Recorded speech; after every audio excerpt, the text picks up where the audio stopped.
At 5, under pressure, Cuban leader Miguel Diaz-Canel announces the island's biggest economic overhaul in decades. Cuba is opening up its economy to private investment for the first time. Good evening, I'm Lauren Pastrana. And I'm Naja Sherman. Cubans at home and abroad can now invest on the island.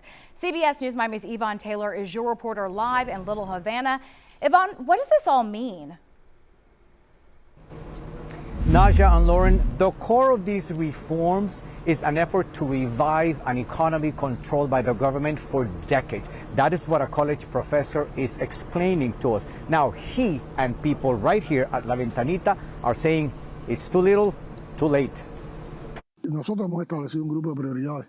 The Cuban regime announced today a package of structural changes described as priorities. Miguel Diaz-Canel labeled them as a response to the most severe crisis caused by the Trump administration.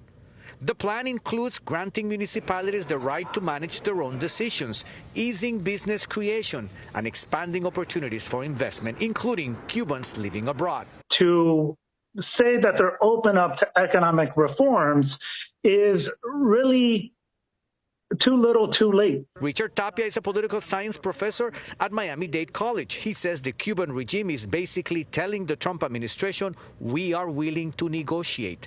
Tapia says the pressure is great. The indictment of Raul Castro in the last month increased pressure by the U.S. State Department, pushing for not just reforms, but for regime change. Diaz-Canel justified the shift as a response to the U.S. embargo.